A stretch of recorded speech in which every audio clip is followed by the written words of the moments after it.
Hey there, welcome back to the channel. Today, we're diving into a hot topic in the gaming world, the Nintendo Switch OLED versus the Nintendo Switch, and we'll also take a quick look at the highly anticipated Switch 2 that's coming soon.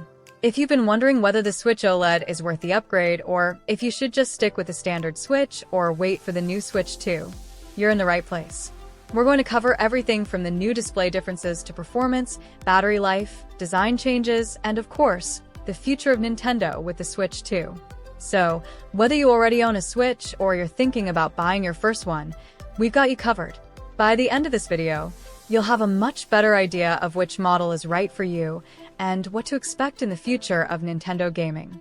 Before we get started, if you're excited about finding the perfect Switch or staying updated on the Switch 2, don't forget to like this video and hit that subscribe button.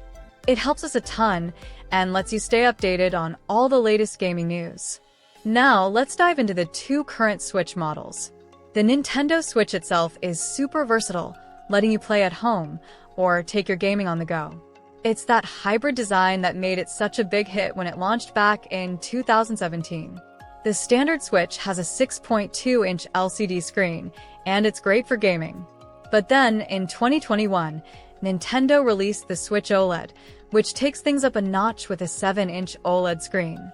And let me tell you, the difference in picture quality is huge. The colors are more vibrant, the blacks are deeper, and everything just pops. If you're someone who spends a lot of time playing in handheld mode, this is a game changer. The Switch OLED really stands out in terms of display, and it's clear that Nintendo made this one for gamers who want the best portable experience. But is it worth the extra money, or should you stick with the standard Switch? Let's find out. By the way, if you're loving this comparison so far, drop a thumbs up and smash that subscribe button for more content like this.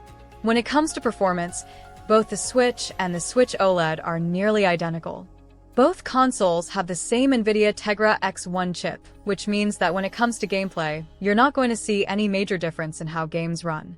Whether you're playing Zelda, Breath of the Wild, or Super Mario Odyssey, the performance is going to be almost the same. The Switch OLED does have a slight edge when it comes to sound. It has upgraded speakers that offer a richer, fuller sound when you're playing in handheld mode, so your games will sound a lot better without headphones. It's not a huge difference, but if you're like me and play games in handheld mode often, you'll notice the improvement. The sound quality makes everything feel more immersive, especially if you're in a quiet place, like on a plane or a train. Battery life is another area where the Switch OLED offers some noticeable improvements. The Nintendo Switch OLED can last between 4.5 to 9 hours on a full charge, which is about the same as the original Switch, but in practice, I've found that the OLED model feels a bit more efficient. The screen is bigger, but it doesn't drain the battery as quickly as I expected. It's still going to depend on what game you're playing, but in general, you can expect to get through longer sessions without worrying about recharging. It's especially helpful if you plan to take your Switch with you on long trips, or if you're using it as your primary device for gaming while traveling. And now for a little fun, if you're already picturing yourself playing your favorite games on the new Switch OLED, hit the like button and subscribe for more fun comparisons like this.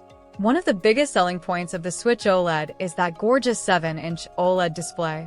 The colors are so vibrant, and the deep blacks really make the games pop. It makes everything look so much sharper and more detailed. Whether you're exploring the wilds of Zelda or getting into an intense Mario Kart race, everything just looks a little bit better on the OLED screen. The extra screen size, combined with those better colors, gives the console a more premium feel. It's a great upgrade for anyone who spends a lot of time playing in handheld mode. That said, there are still some things that the Switch OLED doesn't fix. One of the biggest issues with the Nintendo Switch, both the original and the OLED, is the Joy-Con drift. This issue happens when the Joy-Con controllers start to register movement on their own, even when you're not touching them. It's a frustrating problem that can affect your gameplay experience, especially if you play games that require precision, like Super Smash Bros. Ultimate or Mario Kart 8 Deluxe. While Nintendo has worked on fixing this problem in newer units, it's still something to keep in mind. If you do experience Joy-Con drift, you might need to send your Joy-Cons in for repairs or replace them altogether. Now, let's talk about the Switch 2. If you're thinking of skipping the OLED version and waiting for the Switch 2, you're not alone. There's a lot of buzz around the Switch 2 and what it might bring to the table. Leaks and rumors suggest that the Switch 2 will be more powerful than the current models, with 4K output when docked and even better graphics. Imagine playing Breath of the Wild 2 or a brand new Super Mario game with next-gen graphics that rival the PlayStation 5 or Xbox Series X. The Switch 2 is rumored to have a stronger processor, which would allow for more demanding games, better performance, and improved visuals. It could